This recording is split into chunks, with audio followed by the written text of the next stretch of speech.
Sean bienvenidos a un nuevo video en El Balonazo, su canal de confianza sobre fútbol internacional. Y el día de hoy que me acompaña el crack de Bryce, ¿qué tal estás? Muy bien, encantado, Alexis. Eso es, que me acompaña esta vez para hablar de uno de los fichajes del verano, o al menos en cuanto a lo que se va a hablar, porque es un fichaje superlativo por parte del Real Madrid Club de Fútbol, que es la llegada de Jude Bellingham, la promesa de Inglaterra proveniente del Borussia Dortmund, que llega al Real Madrid a cambio de una cifra que más o menos ronda los 100 millones, 110 millones en cuanto a variables. Un jugador de 19 años que ya ha demostrado que su talento es mayúsculo y que su nivel y su potencial también lo son. Entonces, eso, por lo tanto, yo creo que ya de por sí justifica el fichaje, pero aún así hay muchos matices que analizar, ya sea el encaje del contexto del equipo, porque es cierto que el Real Madrid no tiene una situación muy fácil este mercado, porque hay muchos jugadores de la camada que ya era fija, que van a ir saliendo de a poco. Entonces, claro, ahí hay mucho debate. Entonces, tus primeras sensaciones, ¿cómo son? A mí me gusta mucho el fichaje de Bellingham. Yo creo que es un fichaje que debes asumir, aunque no tenga un encaje del todo limpio, para mi punto de vista, porque es un jugador que marca proyectos. Ese, como cuando Cristiano Ronaldo fichó en el 2009, es un jugador que va a servir para adaptar todo lo demás. Cuando tienes la oportunidad de adquirir a un jugador de este estilo, no puedes dejar pasar la oportunidad. Claro, sobre todo esa oportunidad que creo que es lo que puede justificar que el fichaje se haga ahora, porque quizá tampoco es tan conveniente que llegara a corto plazo, porque se sabe que el beneficio puede ser sobre todo a mediano y a largo, aunque evidentemente a corto va a tener un impacto positivo. Pero claro, se justifica también entendiendo que Bellingham era un activo en este verano precisamente, porque si no se lo llevaba al Madrid, seguro que se lo terminaba llevando algún otro club que le buscara, ya sea Manchester City, Liverpool o algún otro interesado. Entonces yo creo que ese puede ser también el detonante en el que el Madrid lo haya convertido en una prioridad, porque entendemos que por necesidades, yo creo que el medio del campo quizá no era una prioridad, porque además hay muchas piezas que se van a tener que variar allí. De hecho, el mismo Fede Valverde va a tener que cambiar de posición. Yo creo que va a tener que salir regularmente por completo del medio campo. Y bueno, luego Modric va a tener que salir de a poco. Kroos creo que va a mantenerse fijo. Y entonces te quedan Tchouaméni y Camavinga en el aire, que Camavinga va seguro a tener que ser en determinados momentos lateral izquierdo, aunque ya veremos qué pasa, porque llegó Fran García, porque está Mendy aún en el limbo, y el mismo Alaba puede ejercer la posición. Entonces, claro, en cuanto a las piezas que tiene el Madrid en el medio campo, quizás no se le ve la relevancia que tenía el fichaje, pero es eso, lo que mencionas, esa oportunidad que no se puede dejar pasar, yo creo que es el detonante para ficharlo. Sí, yo también lo veo bastante así. Creo que es un fichaje que te permite también jugar bastante con el centro del campo del Real Madrid. Ancelotti empezó apostando por el 4-3-3 prototípico, pero la ayuda de Fede Valverde cayendo desde banda derecha, ayudando más en el centro del campo y llegando en segunda línea, le estaba haciendo mucho bien a este Real Madrid, aunque limitabas la posición de Rodrigo y lo envías al banquillo, te permite también tener un suplente de calidad. Y con la llegada de Bellingham, pues fichas a un jugador superlativo que para los próximos 10 años es verdad que es un fichaje futuro, pero también de presente. Bellingham llega al Real Madrid para ser titular. Bellingham no llega al Real Madrid para jugar dentro de 5 años. Para mí ahí está la diferencia con el fichaje de Camavinga. Camavinga cuando llega desde Francia, llega como un jugador para dominar en el futuro. Bellingham ya lleva dominando años. Bellingham llega para incorporarse y yo creo que darle más descanso a un Modric y a un Kroos, que a pesar de que ha estado muy bien este año, ya va sumando años, ya les va costando llegar mejor a esta altura de temporada y necesitan más limitaciones. Y Bellingham creo que será la estrella del centro del campo del Real Madrid. Sí, exactamente. Ahora, claro, la cosa es que cambia un poco la planificación, pero seguro que termina siendo esa pieza insignia del centro del campo. E incluso un tema que quería tocar, yo creo que es un fichaje que cobra aún mucho más sentido con la salida de Benzema, porque encima yo creo que ahora ese papel de Valverde recayendo al extremo derecho va a ocasionar también en un efecto dominó que Rodrigo tenga más importancia en la punta, que al final parece que si el Real Madrid termina esperando por Kylian Mbappé, que es un poco lo que está sonando, y no ficha otro 9 titular esta temporada, sino que se queda solo con el fichaje de Joselu, que fue anunciado justo el día que grabamos. Yo creo que bueno, Rodrigo va a tener mucho más relevancia en la punta, Valverde va a tener mucha más relevancia en el extremo y por allí luego el centro del campo va a poder pues variarlo Carlo Ancelotti, pero gestionarlo mejor porque las prioridades en otras posiciones pueden hacer que todos tengan minutos. Entonces eso yo creo que va dándole un poco de equilibrio según la salida de Benzema. Encima Bellingham es un jugador que también tiene mucho gol, entonces creo que puede contrarrestar un poco en ese aspecto. Yo creo que la llegada de Bellingham no puede limitar que sea el único fichaje estrella del Real Madrid.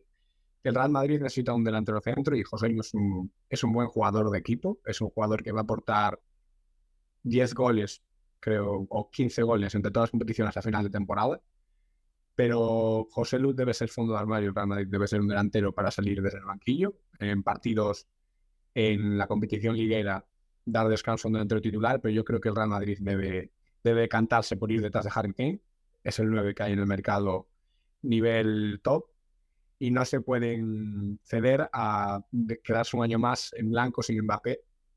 No puedes estar esperando toda tu vida por un jugador, aunque sea Mbappé y sea el mejor jugador del mundo, probablemente. Y Harry Kane a mí me parece que encajaría en este Real Madrid de 10. Con Rodrigo o Vinicius por las bandas, Rodrigo también podría acumularse por ahí por el centro del campo, llegando en segunda fila o en punta de ataque desde el centro. Pero Bellingham me parece que no puede ser el único fichaje.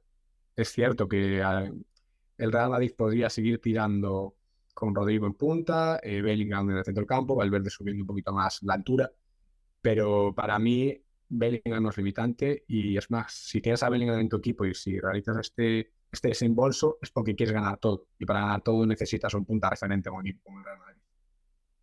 Sí, por supuesto. Bueno, en eso realmente estamos de acuerdo porque he sido bastante insistente con lo del fichaje de Harry Kane, entendiendo que es una pieza que está en el mercado, que es una pieza también que tiene años de actividad que pueden encajar con la planificación del Real Madrid, por ejemplo, con el tema de Endrick para que vaya llegando de poco a poco, porque también hay un poco de desesperación con él.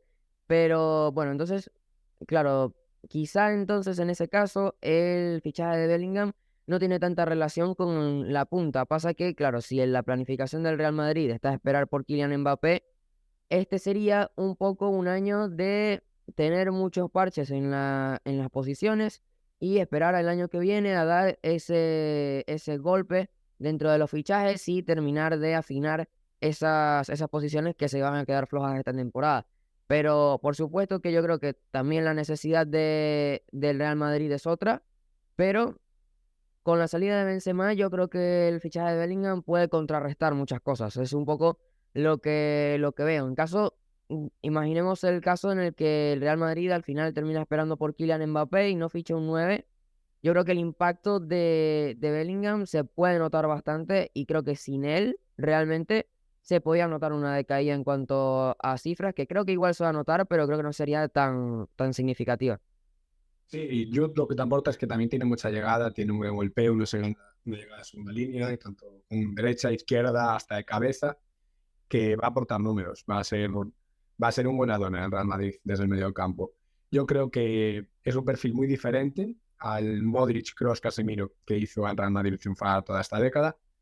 Más parecido quizás a Camavinga o a Valverde, pero me parece que es un jugador de tanta ida y vuelta con un dominio técnico y físico, un despliegue espectacular, y que esa llegada sí que va a aportar números al Real Madrid.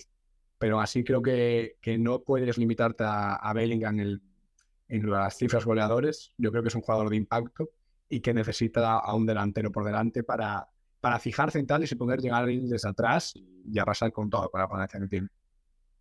Sí, por supuesto. Y bueno, en cuanto al fichaje de Bellingham en el centro del campo, estamos hablando, bueno, ya vamos a ir un poco más al apartado del jugador, estamos hablando de quizá la promesa más interesante del mundo, entendiendo que además es la posición más cotizada en cuanto a estas promesas, porque están los Pedri, los Enzo Fernández, el mismo Camavinga, Gavi por allí y los mismos Musiala y Virts, que se pueden considerar también mediocampistas, pero es cierto que quizá a corto plazo, yo creo que Bellingham puede ser el más trascendental, aunque es cierto que todos están a la altura. Lo que ha demostrado Bellingham en el corto plazo con apenas 19 años es fabuloso y es cierto que también apunta, aunque habrá que ver cómo se desarrollan los demás y cómo termina dándose toda su evolución, pero es cierto que Bellingham apunta a ser top 3 como mucho top 5 de la posición en el largo plazo. Entonces, para entrar un poco en la magnitud del fichaje que es y entender el porqué del mismo. Sí, la repercusión que tiene Mbappé en la delantera, para mí es la que tiene Bellingham en el centro del campo. Para mí es un fichaje trascendental, es la piedra angular de cualquier equipo al que vaya. Por algo todos los equipos del mundo que tenían la disponibilidad económica querían ir a por él. No único el Bayern de Múnich, que no se sabe mucho por estar ahí cerca del Borussia y así, pero me parece que es un jugador espectacular. No sé si es el que tiene el techo más alto, a mí Musiala me apasiona, pero creo que es la mayor realidad. Con 19 años ya es el jugador más contrastado que he visto yo nunca. Ya cuando empezó en el Birmingham, 16 años creo que tenía, ya era un jugador titular indiscutible en la Championship. En el Borussia Dortmund llegó y el primer día ya estaba dispuesto para competir. Me parece que es un jugador que es la mayor realidad de todas las que podemos ver en el centro del campo. Encima de Pedri, es espectacular, con mucha diferencia con Gavi, Bills, que yo lo veo algo más en la zona atacante, no tanto en el centro del campo, o Musiala, me parece la mayor realidad. Creo que seguramente sea la mayor potencial y que cuando coja un poquito de cambios de orientación o un poquito más de calidad en el pase, que yo creo que la tiene, va a ser espectacular para poder atacar a bloques bajos. Pero en cuanto físico, técnica en el regate, defensivamente, me parece el mejor jugador con mucha diferencia actual en el centro del campo. Sí, por supuesto, y como mencionas también, esas características luego las tiene que combinar en el largo plazo con los jugadores que le acompañan. Entonces podemos entrar en el apartado de ese tribote que puede tener el Real Madrid a largo plazo, porque es cierto que actualmente tiene cuatro piezas que en el futuro pueden ser importantes, incluso yo creo que el equipo cuenta con Nico Paz desde la cantera, aunque por ahora no es como tal un centrocampista, pero yo creo que va a evolucionar a eso. Y en el futuro, ¿tú cómo lo ves? ¿Cómo ves que evolucione ese centro del campo con, no sé si ves un Bellingham, Tchouaméni, Camavinga fijo, o si Valverde entra por allí, o si crees que de igual manera el Madrid termine fichando otro? Yo en cuanto al futuro, pues sinceramente creo que el Madrid ha hecho lo mejor, que es recolectar en talento y después ya serás capaz de adaptarlo. Es una disposición muy diferente al Casemiro, Kroos, Modric, son jugadores muy diferentes. A mí lo que más me chirría quizás es el Camavinga Tchouaméni. Son dos jugadores, a mí Camavinga me encanta y Tchouaméni me parece un gran pivote, pero creo que Camavinga va a acabar jugando más atrás, no tanto en el interior, sino viendo el fútbol de cara desde el pivote. Sí. Y creo que ahí puede estar donde más complicado tengan el cuadrar los perfiles. Pero creo que un Camavinga Bellingham, bueno, actualmente es más interior, aunque partiendo desde la izquierda al estar de lateral. Yo creo que van a ser los futbolistas primordiales en el centro del campo y después tratarán de encontrar quizás alguien más complementario. Yo a Fede no lo veo del todo, creo que seguirá desde ese perfil derecho, no me termina de convencer en el centro del campo, pero, pero yo creo que tienen dos bases espectaculares para poder competir en los próximos 10 años. Valverde veremos si se complementa en el centro o sigue en la banda derecha. Tchouaméni si se desarrolla y continúa como esta temporada previa al Mundial. Después a mí me parece que se ha caído un poquito, pero me parece que el Madrid tiene cuatro futbolistas para competir 10 años. Me parece el centro del campo con más proyección del mundo actualmente. Sí, claro, lo que dices es claro que con Tchouaméni yo creo que ese papel lo puede terminar tomando Camavinga e incluso yo creo que quizá un perfil más organizador, más con mayor capacidad pasadora, yo creo que claro, el perfil ideal, a ver, lo que se me ocurre es el perfil Enzo, más o menos, pero claro, yo creo que ya de cara al largo plazo es imposible, evidentemente, El, pero el más o menos ese perfil perfil. El perfil que a mí me gustaría sería Cross con 10 años menos, Sí, pero no va, exactamente, exactamente. no va a ser posible. Sí, pero es imposible encontrar algo similar Vamos a ver si entonces en el futuro termina siendo Nico Paz quien ingrese en ese apartado, pero claro, aún falta mucho por ver, es básicamente una apuesta, entonces no hay nada definitivo y bueno, de momento lo que tenemos claro es que lo de Bellingham, más allá de encaje, más allá de cualquier cosa, es un fichaje argumentado totalmente por el talento que tiene y cuyo impacto va a ser totalmente positivo. Entonces, bueno, ya para entrar en el cierre, ¿qué podemos concluir? ¿Algo más que quieras añadir? Yo creo que mucha gente aquí en España se va a llevar una sorpresa con Bellingham. Creo que es un futbolista espectacular y que va a sorprender a muchos por su elasticidad con el físico que tiene. Creo que supera el 1,85, 1,86, pero su planta es aún superior. Físicamente es de lo más fuerte que vas a ver con tanto recorrido y con una elasticidad espectacular. El regate lo domina, tiene un 1,2 que es top mundial. Y me parece que a mucha gente le va a impresionar por esa manera de mezclar la técnica y el físico. Creo que al Real Madrid le va a aportar mucho. No creo que le cueste adaptarse, que el Real Madrid siempre es el Real Madrid y vienes de un Borussia Dortmund y hay un salto, pero creo que es el jugador con más rendimiento posible que puedes fichar para un equipo. Ya no solo centrándote en el futuro a 10 años vista o 20 años vista, sino en el momento. Y creo que va a aportarle al Madrid muchas alternativas y un centro de campo más dinámico del que está teniendo ahora con Kroos y con Modric, y que le va a permitir más variantes tanto en Europa como competir diariamente en la Liga. A mí me parece un fichaje espectacular y que marca ciclos. Eso es, y al final realmente por eso que mencionamos del talento y la trascendencia, yo creo que cualquier equipo en cualquier contexto que le fichara era un fichaje espectacular e increíble. Entonces, claro, esto dice mucho de la calidad y de la magnitud de jugador del que estamos hablando. Entonces, claro, falta ver lo que haga, pero aquí le tenemos muchísima fe, por supuesto. Y nada, Bryce, a ti, gracias por pasarte. ¿Y dónde te puedes seguir, leer o ver la gente que esté pasándose por acá? Bueno, pues podéis seguirme en Twitter, BryceGa5, y estoy escribiendo en el Once Ideal, os lo recomiendo mucho y espero que nos leáis y que me sigáis lo mejor posible y que sigáis aquí atrás a Crack de Alexis. Eso es, ya saben, acá abajo el protocolo cotidiano. Y bueno, seguiremos hablando de fútbol, que el mercado apenas empieza y ya está bastante interesante y hay mucho que analizar. Así que ya saben, sin más nada que añadir, nosotros nos veremos en un próximo video. Adiós.